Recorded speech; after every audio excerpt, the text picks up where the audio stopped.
All right, good. Now, do you have the software installed in your system? Yeah, I do. I have the software installed. Okay. Or it's 2018. Oh, it's 2018 that you have. You don't have 2021. You don't have 2021. No, I don't have 2021.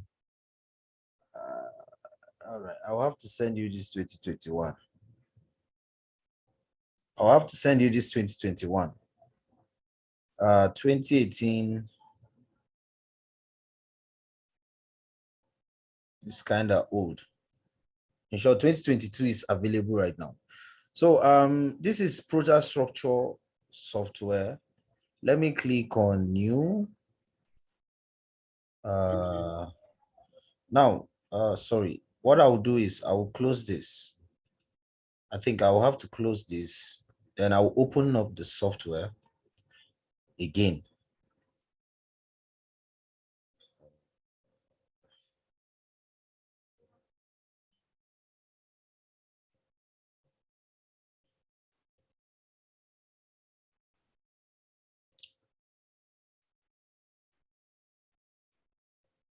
So the software is opening on the background. Okay.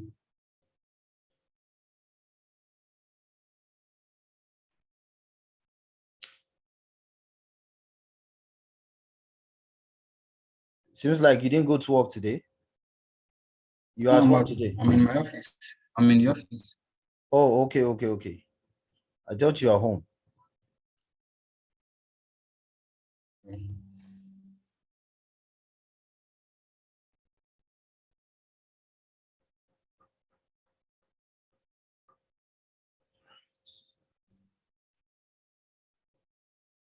All right, let me share my screen. All right, good. I believe you can see Protastructure. Are you seeing it? Yes. Yes, I can see Okay, Protastructure. great. Now, this is Protastructure 2021. This is actually how it looks like. You can see here written open. You can see here written new project. New projects. So Yeah. open, that means you can open an existing design that you must have done, or somebody has sent you a particular Prota file, which you can actually open from here. So new, that means you are actually creating a new project from the scratch. Yeah. Okay. Now, I will click on new. But before then, you can see the new I have here and open. I also have them here by this side. Are you seeing my cursor?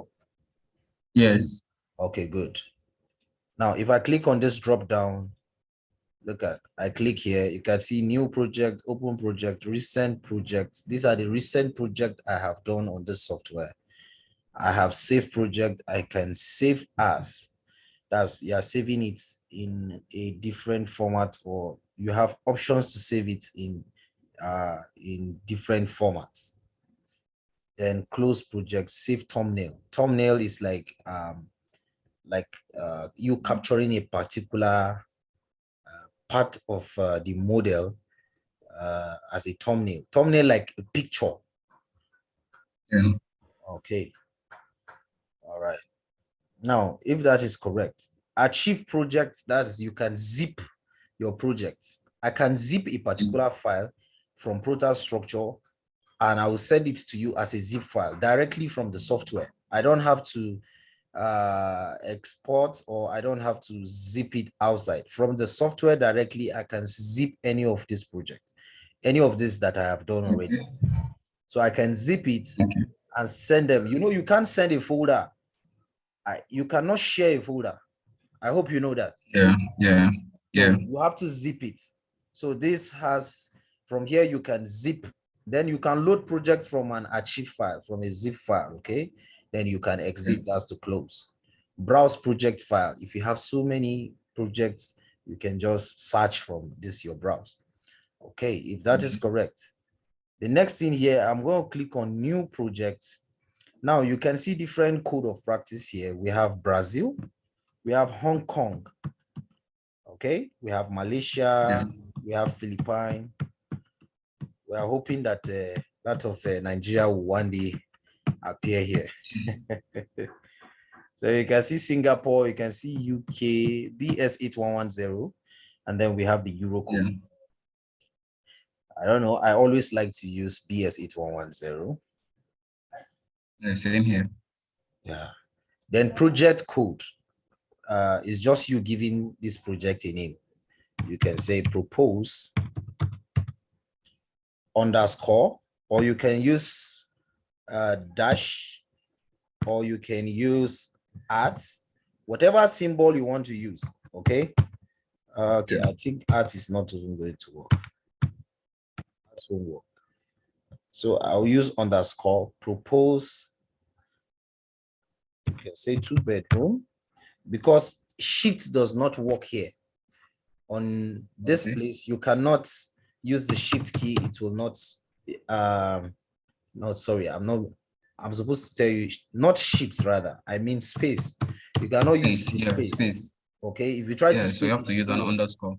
exactly. So that's why I use an underscore, but you can use any other thing.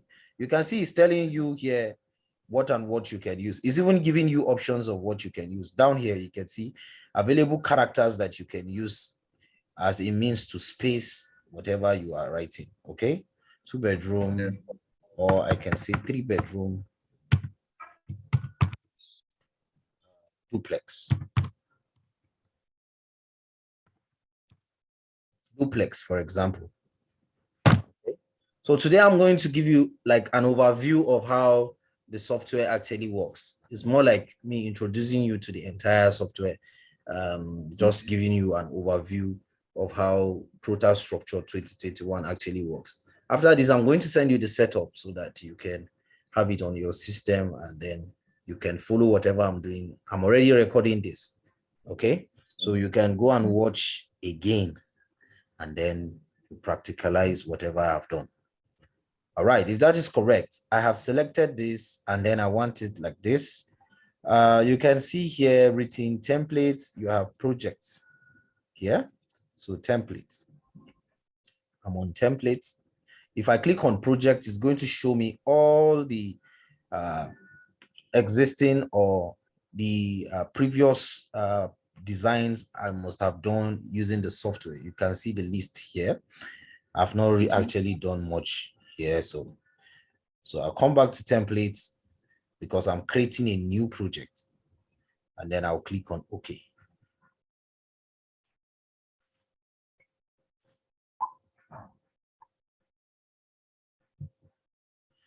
All right, so you can see here now, what I will do is this.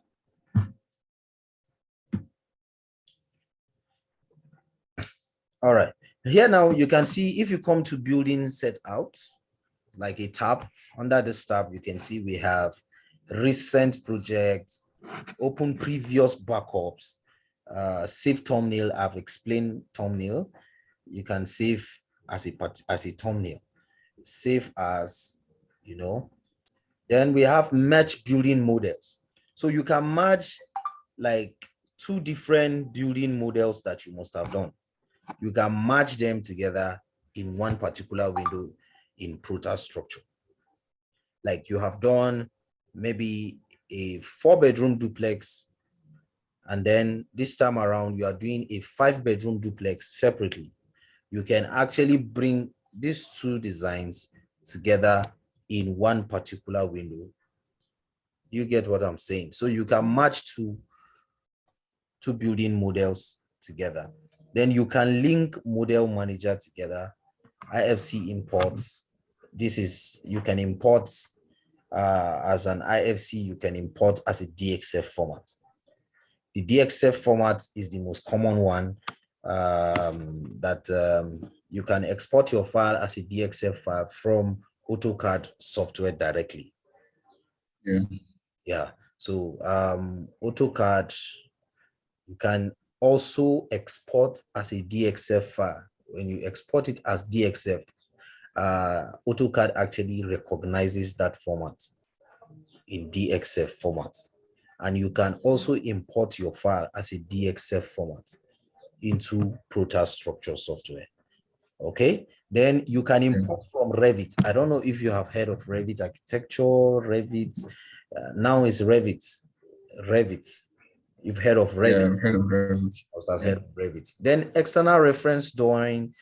I always prefer to import through external reference drawing because it's like you having whatever changes you are making to the present design or to the original drawing, you can actually update it in the Protastructure as you are going further, because sometimes maybe there is some little alteration, because there are some designs that the architect may send to you, and then at the long run, while you are in the process of doing your structural design, the client might actually want some little changes in the original plan. So they might effect that changes instead of you trying to start over all over again. You can just include that changes from the original file and you update it here in Protastructure and you continue your design. So this actually allows you to do that. Okay. Then you have your materials. If you come under your settings here, you have a drop down here. We have the settings center. When you go under your settings, you can change the sizes of reinforcement. You can specify the minimum spacing of reinforcement on any of these structural members, whether be it a slab, be it a column, or whether a beam or a foundation. So you can actually specify the minimum reinforcement it should provide for you, the maximum reinforcement it should provide, the minimum spacing and the maximum spacing. So you have total control over your entire design. Layers and color settings. Okay, here I don't know if you have little information about AutoCAD. I do. AutoCAD, you do your designs in layers. Okay. Sorry, I need to turn on this.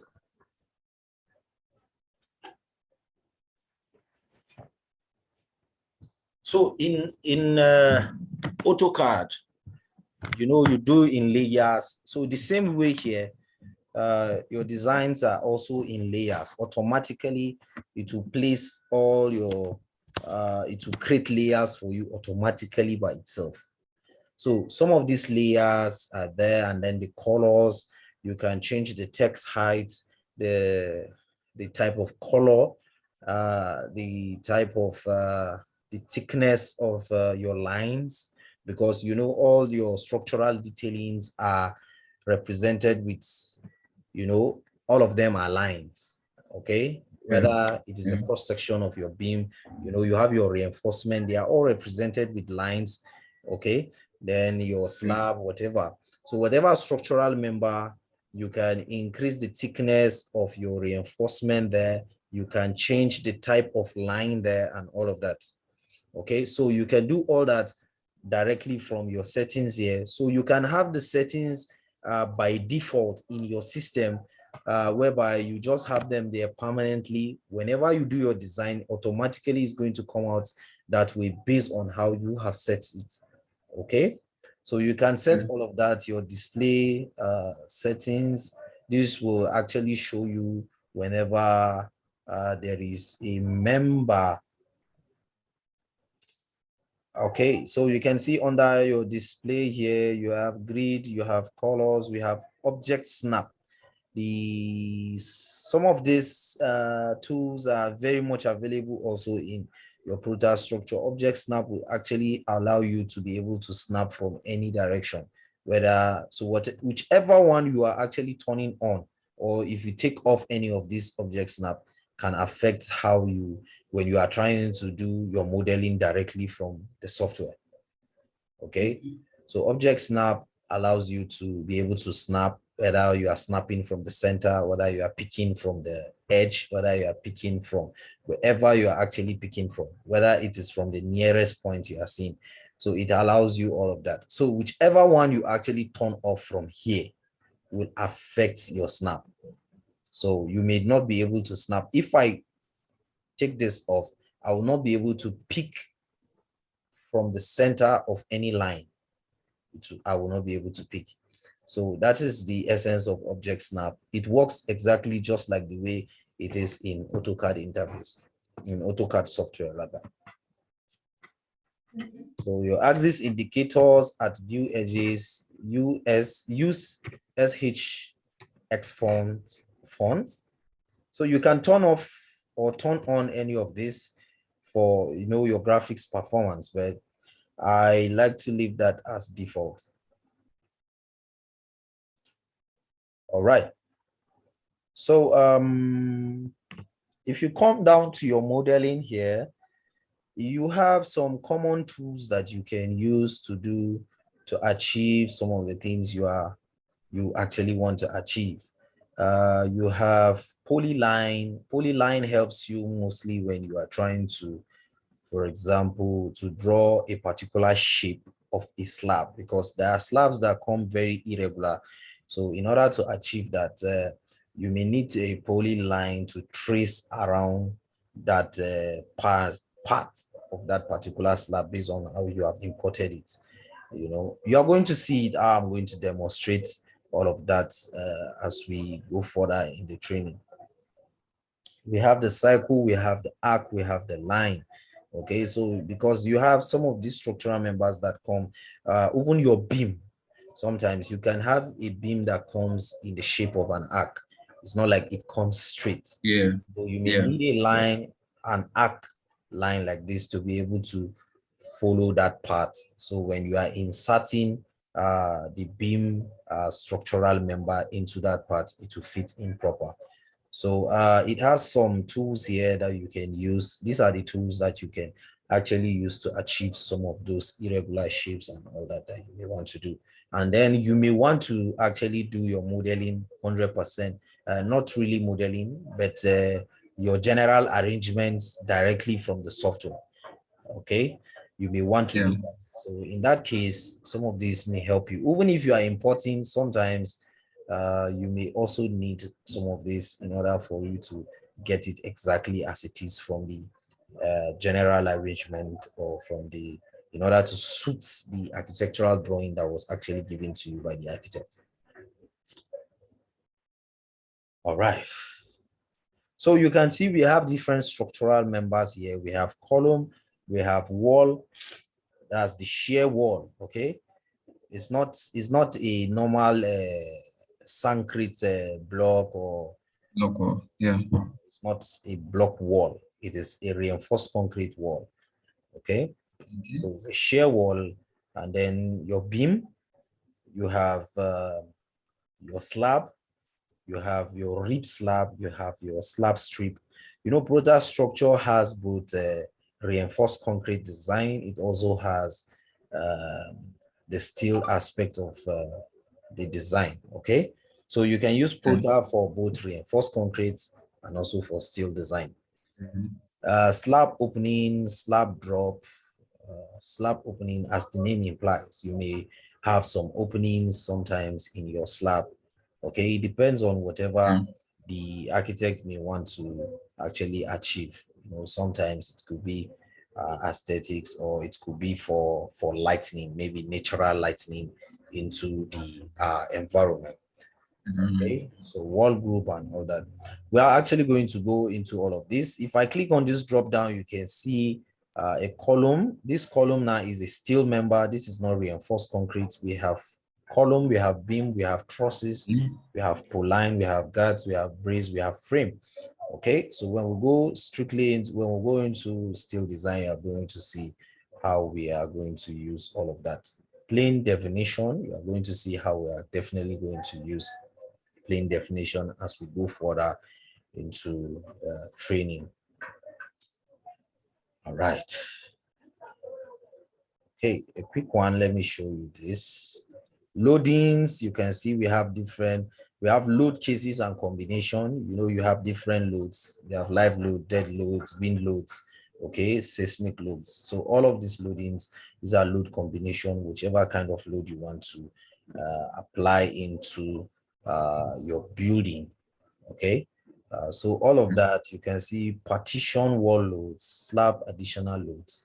So these are all different kinds of loadings. You are going to see as we go further into the design, when we are going to, in your design, the first thing you do is to actually do your model. Once you do your model, you analyze, you load it. When you load that model, that is, you are adding all the loads to them, the live load, the dead load, whatever kind of load you want to add to it. Then you analyze that particular structure, then you design that particular structure, then the software will generate the detailed drawings for us. So, and I think this is actually arranged in that order. You can see Protastructure has actually helped you to arrange it in that order. So you can see the first thing you see here is modeling. Modeling. Okay, aside from the building set out. Okay, Yeah. the first thing you see is to model. The building set out is when you are trying to import. Definitely, you must import your drawing first, except if you are sketching it directly in the software. Okay, but even if you are sketching it directly from the software, you have to use some of these axes. But if you are importing directly from into the software, you have to come to the building setouts to import that particular drawing. Okay, then by the time you draw, it has arranged it in a very good pattern in order for you to see clearly. So it has arranged it for you well. So it's more like it's directing you on what to do. Okay, it's telling you, okay, the first thing you do is to model, which is very correct, and then the second thing is to load that particular model, and then when you load it, then you have to review and confirm if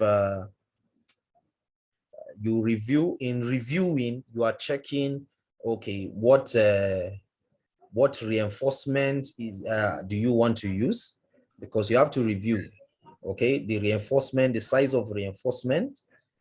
For example, you are the engineer. It is your responsibility to specify the kind of reinforcement, the size of the reinforcement, the spacing of those reinforcement.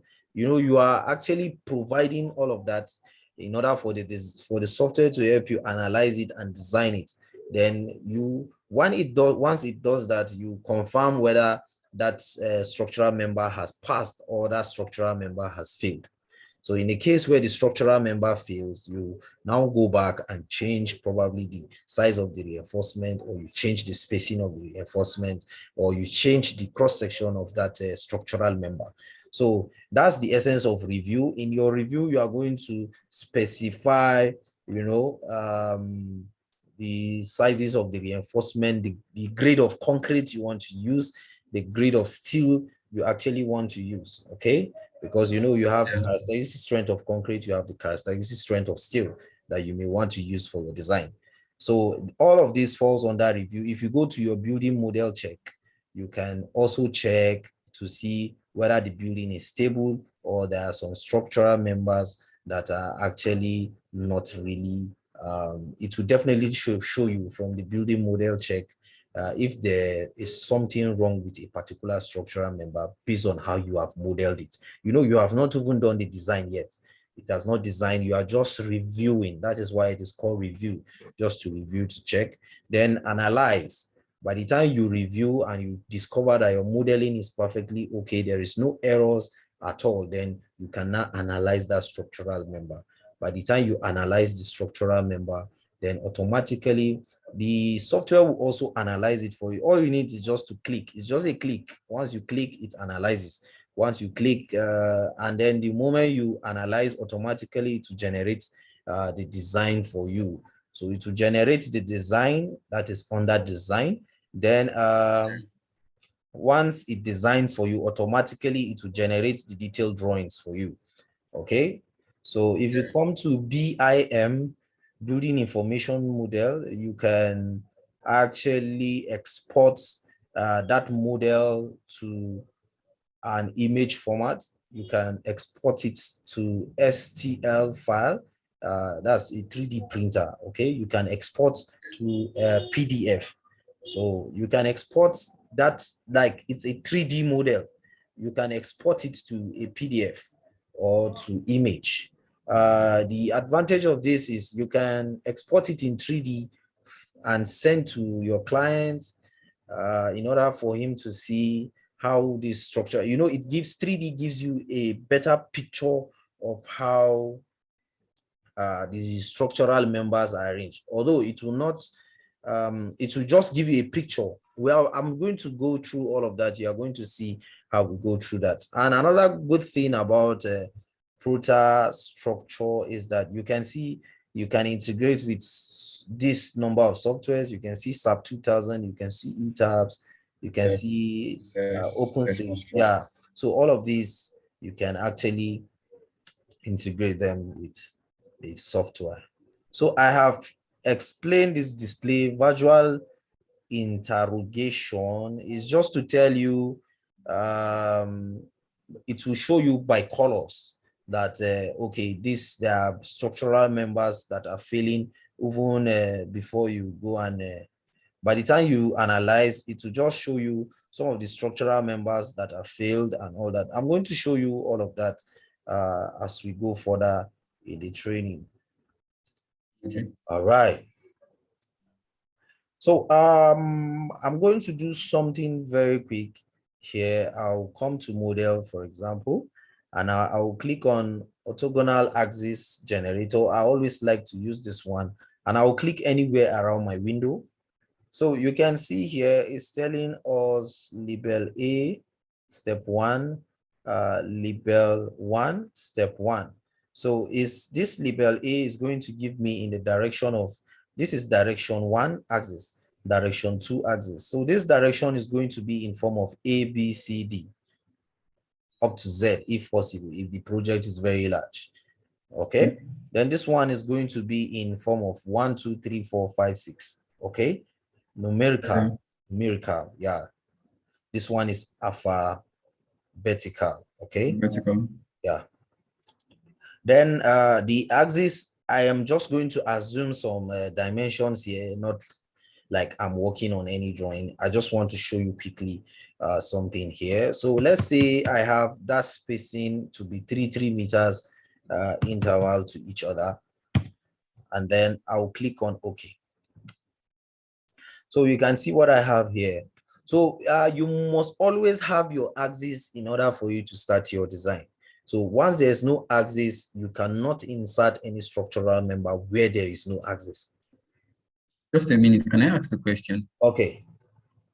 So can you, for the drawing I'm working on, I have already done my axis on AutoCAD.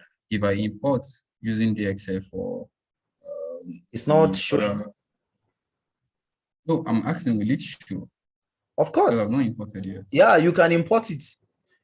I'm coming to that. You know, right now I'm not importing.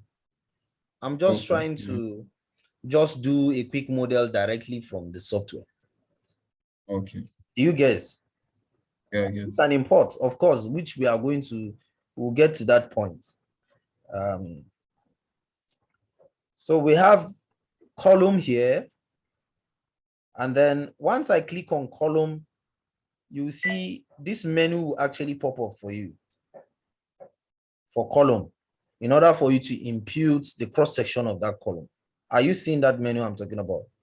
My cursor is around there. Are you seeing it? Yeah. Good. Now I can specify the size of this column 230 by 230.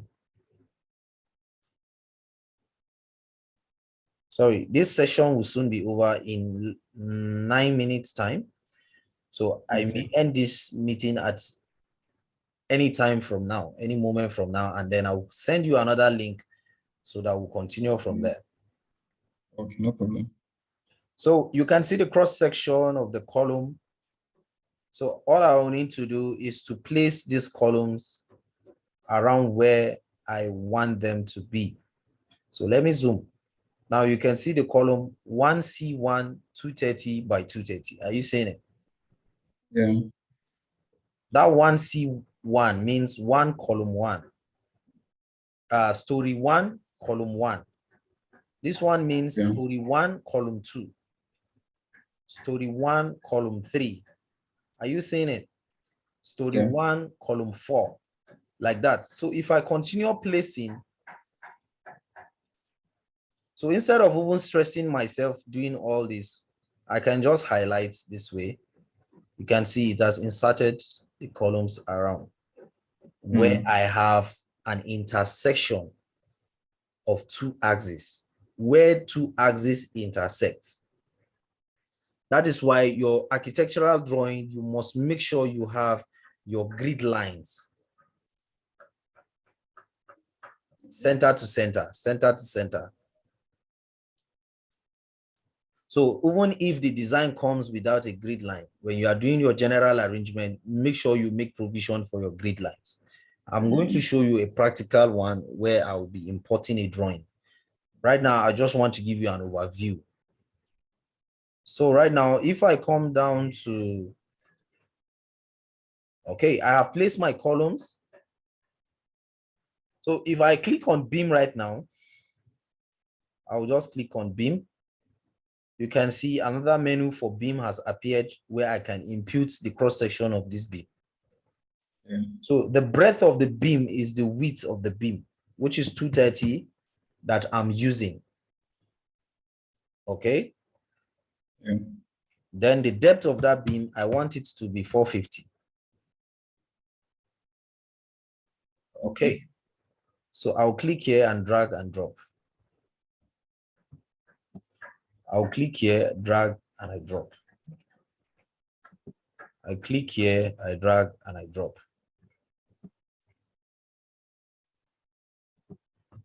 I can go this way.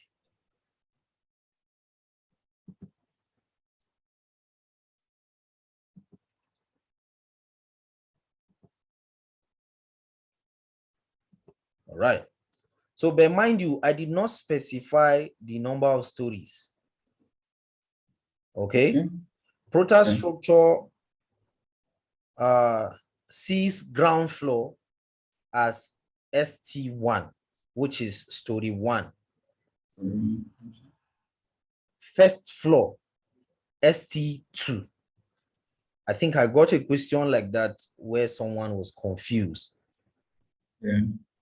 So this is telling us I'm in story 1. I'm in ground floor. Ground floor.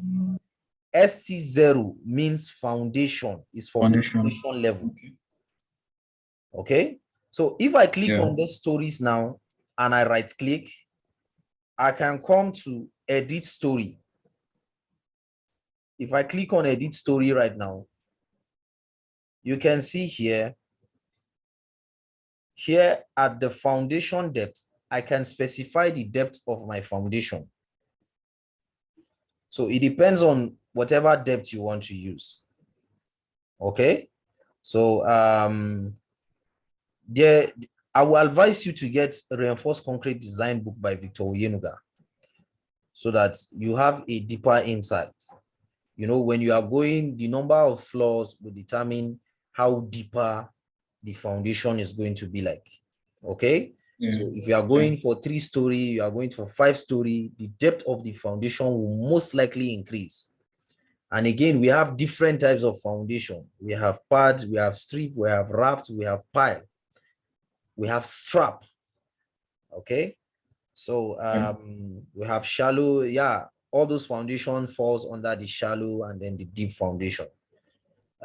These are knowledge normally in school. You must have heard of all of this. But I will still encourage you to get Simplified Reinforced Concrete Design by Victor Oyenuga. Get that book. Have you seen it before? I've seen it on your status.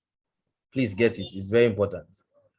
It's very, very important. It's going to open your eyes to so many things. If you really want to know design, I will encourage you to get it. You know, this is just a software. I'm just showing you software, how to use software. So there, you know, you need the knowledge of, you need to understand how structure is, okay, in order for you to come up with your design properly. Or else you will most likely be performing blunders. Even though you know the software, but you are performing blunders. It's either you are over designing or you are designing something that at the long run is not practicable. Okay, so the depth of the foundation, I'm just going to assume that is okay. Like I said, please get Reinforced Concrete Design book by Victor Yenuga. Okay, so I'll click on OK. So you can change that to whatever depth you want to actually make use of. So I will insert the number of stories. Mind you, like I said, the software sees ground floor as story 1. It sees first floor, that's the suspended floor, as story 2. So I'm going to type in 2 because I just want this building to be 1-story building. In Nigeria here, we call it 1-story building. You get 1-story building. That's when you have 1 floor at the top. So if I click on OK, you can see at the story 2, look at up here, written story 2 plan. You can see it's just the axis that we are seeing. So but if I double click on the ST1 here, you can see my cursor. It's bringing me back to my story 1. But on story 2, I don't have anything. So I'm going to view. I'll click on view once. I will right click and I will click on 3D physical model.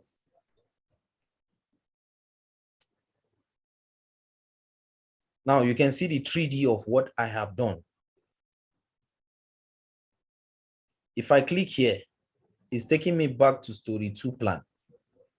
Okay, what I want to do now is to make this to share my screen into 2, where I'm going to be seeing my 2D and my 3D at the same time. So I will go under view and I will come to tile vertical. So you can see I have my 3D by this side, I have my 2D by this side.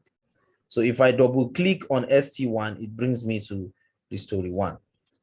So let's say these columns are continuous columns. We don't have any short column, assuming. And then I will generate these stories. And I will generate it to story 2. And I will click on OK. And I will close this. But you know, this one up here is actually a roof beam. But you know, I specified 450. So roof beam is mostly around 300, except when you have a very large span. Okay. So, but you can see this span is just 3 meters. So it's definitely going to be 300, 230 by 300 that I'm going to use. So but it's not really a constant. So it depends on, that's why I encourage you to get that book, please. Study very well. Study that book very well. It will give you a deeper insight. Okay. Yeah. So I'm on story 2, as you can see here. So if I'll come back to model here. Look at here, I have filter. I'll click on filter. I'm going to deselect all of this. I will just click here. I have deselect everything.